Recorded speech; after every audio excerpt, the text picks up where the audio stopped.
Bertemu kembali. Bank-bank dalam negara dicadangkan memperkenalkan pakej-pakej baru bagi memudahkan rakyat Malaysia berkecimpung dalam arena pelaburan yang boleh menjadi sumber penjanaan pendapatan pasif. Dalam sesi perbahasan rancangan Malaysia ke-12 RMK12 pada Selasa, Ahli Parlimen Pekan Datuk Seri Najib Razak juga mencadangkan supaya pihak bank boleh mengenakan caj yang rendah untuk mempromosikan hal itu dalam kalangan rakyat Malaysia. Dan untuk memahami signifikan memperkenalkan pakej-pakej baru bagi membolehkan rakyat Malaysia berkecimpung dalam bidang pelaburan, kita nak bercakap dan membincangkan mengenai perkara ini bersama dengan Ketua Ekonomi Bank Islam Dr. Muhammad Afzanizam Abdul Rashid. Assalamualaikum Dr. Waalaikumsalam. Baik Doktor, kita terus saja kepada soalan saya yang pertama Doktor. Doktor, untuk situasi ketika ini, bagaimana Doktor melihat seruan ini yang dibuat oleh Ahli Parlimen Pekan, dan pada waktu ini khususnya apa yang lebih baik untuk rakyat Malaysia ketika ini? Adakah investing atau trading? Kalau kita cakap pasal investing ni mungkin lebih kepada pulangan atau keuntungan jangka masa panjang. Jadi kalau trading pula seperti mungkin boleh mencipta keuntungan dan kerugian sendiri tanpa plan long term investment. Jadi dalam keadaan ketika ini dalam Malaysia masih berdepan dengan cabaran COVID-19, apa yang sesuai untuk rakyat Malaysia ketika ini, Doktor? Okey, dia nak menjawab soalan ni, apa yang sesuai itu maksudnya bergantung kepada toleransi risiko bagi seseorang itu. Kerana apabila melabur dan berdagang, sebenarnya dia merupakan dua perkara yang berbeza. Kerana bila melabur ni, dari segi timeline-nya panjang. Kebiasaannya dalam 3 tahun lah. Tapi kalau trading ni ataupun berdagang ni, mungkin dalam sekitar seminggu, sehari mungkin, tapi risikonya tinggilah. Jadi untuk membuat keputusan tu sebagai seseorang pelabur, dia perlu nilai diri mereka. Apakah kategori pelabur mereka ini? Adakah dia ni pelabur ataupun pedagang? Itu yang pertama. Kedua, mereka kena faham dengan ilmu pelaburan lah. Kerana satu perkara yang kita kena faham, hukum alam dia adalah semakin tinggi risikonya, semakin tinggilah pulangan pelaburannya. Jadi kebiasaannya kita memberi fokus kepada pulangan. Kita orang akan cakap 1000% return dan sebagainya, tapi risiko bagaimana pula? Jadi kena ada orang kata tu satu pertimbangan yang begitu seimbang lah. Jadi ia bukan perkara yang straightforward, tetapi walau bagaimanapun amalan pelaburan ni merupakan sesuatu yang perlu. Kerana satu, kita kena faham bahawa kita sentiasa menghadapi masalah inflasi. Kerana inflasi ini akan mengurangkan kuasa beli kita. Jadi dengan melabur, kuasa beli itu dapat kita preserve ataupun kita dapat improvekan dia. Tapi kita hati-hatilah kerana pelaburan ini banyak dia punya tahap-tahap risikonya dan instrumen-instrumennya berbeza-beza.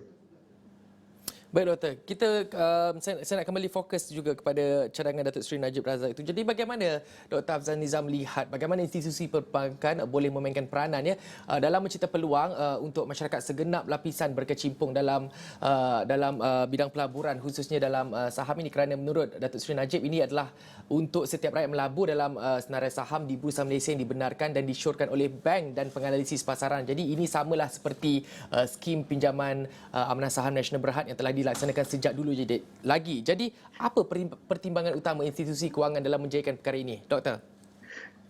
Saya kira kalau meminjam untuk melabur dalam pasaran saham secara terus ataupun secara langsung, saya kira itu satu, orang kata tu, pengambilan risiko yang agak tinggi lah.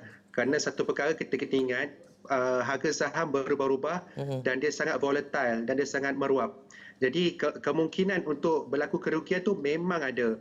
Tapi pada masa yang sama juga, wang yang dipinjam katakanlah tapi digunakan untuk melabur dalam pasaran saham. Pinjaman tersebut masih akan terus perlu dibayar, perlu diservis. Jadi di situ terdapat sedikit ketidakseimbangan. Ianya berbeza dengan pinjaman dengan pelaburan dalam ASB kerana satu, pulangannya sentiasa stabil dan harga unit saham amanah tu kekal RM1. Dia tak berubah. Jadi satu perkara yang berbeza sebenarnya. Jadi untuk meminjam duit bank daripada bank untuk melabur dalam pasaran saham tu, saya kira itu agak satu perkara yang berisikolah sebagai seorang pelabur, terutamanya bagi mereka yang baru lagi menceburkan diri dalam bidang pelaburan.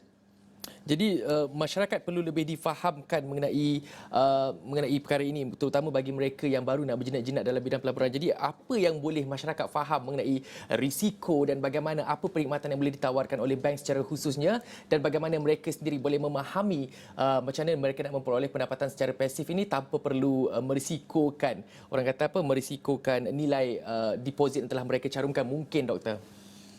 Okey, pihak bank juga selain daripada produk pinjaman, mereka juga menawarkan produk berkaitan dengan kekayaan ataupun wealth management products. Dan pihak bank juga macam Bank Islam sendiri pun setiap kali akan ada banyak program dengan bersama pelanggan yang menyentuh berkenaan dengan pelaburan dalam unit saham amanah. Jadi saya kira bagi pelabur yang baru ni menceburkan diri dalam pelaburan unit saham amanah itu merupakan satu perkara yang boleh dimulakan kerana dia mempunyai risiko yang rendah dan pihak bank sentiasa kata tu membantu dari sudut program-program untuk memberi pendidikan tentang dunia pelaburan. Kerana kalau kita banyak dia punya program yang menceritakan tentang sentimen pasar dan sebagainya dalam program-program bersama pelanggan lah. Jadi di sini hubungan di antara pelanggan ataupun pakar pelabur dengan bank tu mempunyai satu platform yang rasmi sebenarnya.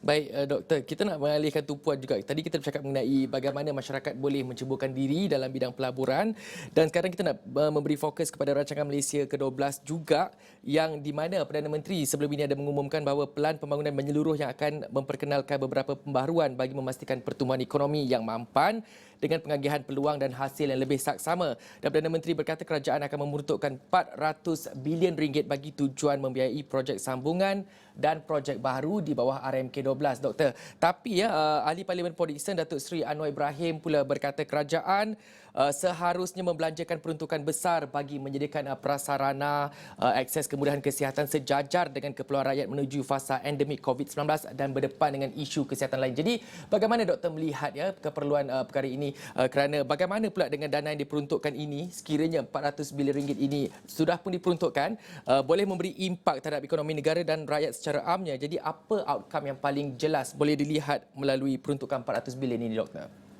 Okey, bagi saya peruntungan ini memang besar. Dalam sejarah pun saya ingat ini yang paling terbesar lah. Jadi perkara yang paling utama adalah dari segi pelaksanaan. Maksudnya program-program pembangunan yang telah dirancang, bagaimana dia dilaksanakan supaya kesan atau impak kepada ekonomi itu dapat dirasai hampir kalau boleh serta-merta lah seboleh-bolehnya. Jadi dalam hal ini dari sudut koordinasi, dari sudut pelaksanaan di antara agensi-agensi kerajaan, kementerian-kementerian yang terlibat dan sebagainya perlu diperkemaskan supaya projek itu dapat dilaksanakan dengan secepat yang mungkin lah. Jadi saya kira komitmen untuk mengadakan 400 bilion perbelanjaan pembangunan ni saya kira sesuatu yang besar kerana kalau kita lihat dia punya puratanya tu setiap tahun sekitar 80 bilion. Sememangnya kalau 80 bilion ni dari sudut perbelanjaan pembangunan memang yang tinggilah.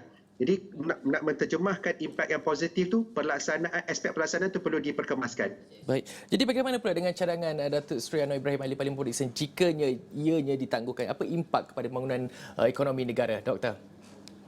Kita perlu melihat secara menyeluruh lah. Satu memang betul lah kita kena fikirkan masalah COVID-19 dan sebagainya.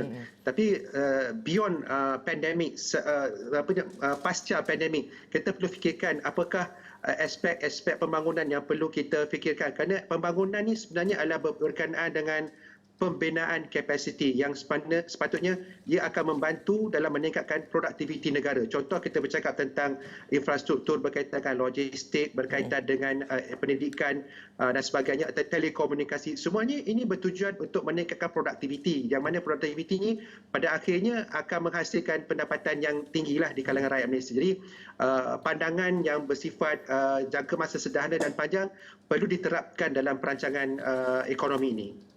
Baik, itu dia tadi perkongsian daripada Dr. Muhammad Afzal Nizam Abdul Rashid, Ketua Ekonomi Bank Islam. Kita bercakap mengenai soal pelaburan dalam kalangan rakyat dan juga projek infrastruktur yang merupakan yang telah diumumkan oleh Datuk Seri Ismail Sabri Yaakob pada Isnin lalu menerusi peruntukan 400 bilion ringgit kepada projek membiayai projek sambungan dan projek baru di bawah RMK12.